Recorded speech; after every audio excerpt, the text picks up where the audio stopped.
kami jajaran mulai dari tingkat nasional mengucapkan apresiasi terhadap penegakan hukum aparatur penegak hukum khusus Polres Lampung Barat yang saat ini telah menetapkan dua orang tersangka di Desa Sinar Luas, lebih tepatnya Pekon Sinar Luas. Apresiasi yang sangat-sangat kami berikan kepada jajaran APH tersebut atas dasar kinerja yang profesional yang membuktikan ada penegakan hukum yang terukur dan tegas.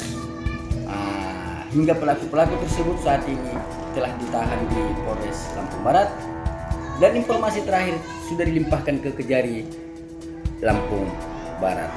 Suatu hal yang sangat wajar dan layak untuk kita apresiasi atas kinerja tersebut.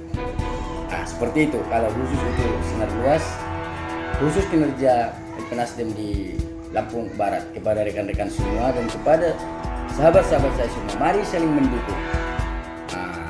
Yang artinya dalam melakukan penegakan hukum nggak bisa bergerak dengan sendirinya, harus sama-sama.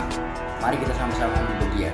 Yang tujuannya supaya penggunaan anggaran negara yang diperuntukkan untuk masyarakat itu adalah betul-betul sesuai dengan yang diharapkan oleh pemerintah Lampung Barat. Lembaga Pemerhati Nasional Indonesia Membangun, atau disingkat dengan LP Nasdem, apresiasi atas kinerja Polres Lampung Barat dan jajaran, yang saat ini telah terbukti melakukan penindakan hukum yang tegas dan terukur, terkait dugaan KKN yang disampaikan beberapa bulan yang lalu dan menahan dua pelaku dugaan KKN di desa atau Pekon Sinar Luas Kecamatan Kebun Tebu Lampung Barat.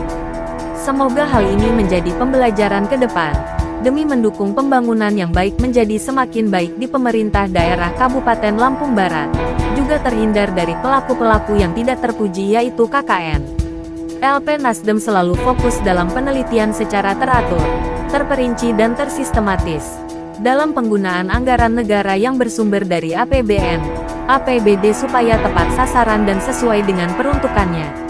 Pimpinan Umum LP Nasdem menegaskan, masih banyak hal-hal yang harus diperhatikan secara serius dan intensif di pemerintahan Kabupaten Lampung Barat, yaitu berkaitan dengan penggunaan anggaran.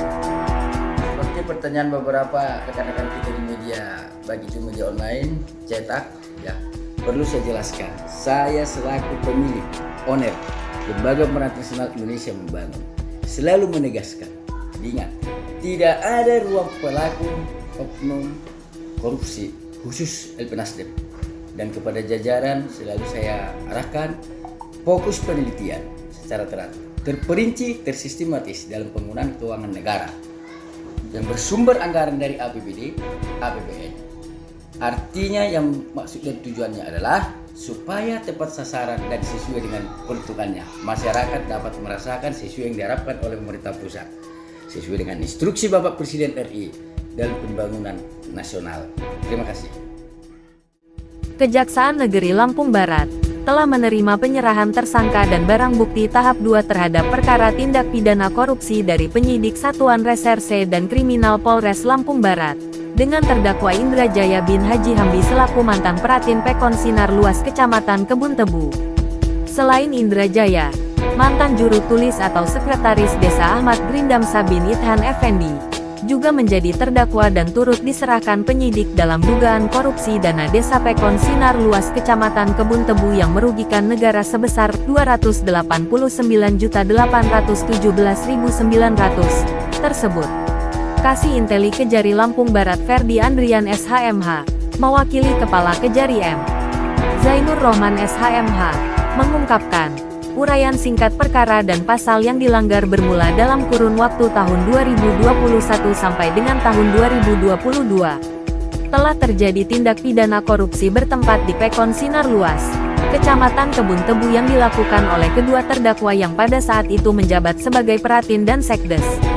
Keduanya disangka melanggar Pasal 2 Ayat 1 atau Pasal 3 Junto Pasal 18 Undang-Undang Republik Indonesia Nomor 31 Tahun 1999 tentang Pemberantasan Tindak Pidana Korupsi sebagaimana telah diubah dan ditambah dengan Undang-Undang Nomor 20 Tahun 2001 tentang perubahan atas Undang-Undang Republik Indonesia Nomor 31 Tahun 1999 tentang Pemberantasan Tindak Pidana Korupsi Junto Pasal 55 Ayat 1 ke 1 KUH KUH pidana. Keduanya diduga menyalahgunakan dana desa dan mengakibatkan kerugian keuangan negara sebesar Rp289.817.900 berdasarkan berita acara pelaksanaan perintah penahanan lanjutan Bab 7 terhadap terdakwa Indra Jaya dan Ahmad Grindamsa bin Ithan Effendi untuk dilakukan penahanan selama 20 hari terhitung mulai tanggal 11 Januari tahun 2024 sampai dengan tanggal 30 Januari tahun 2024.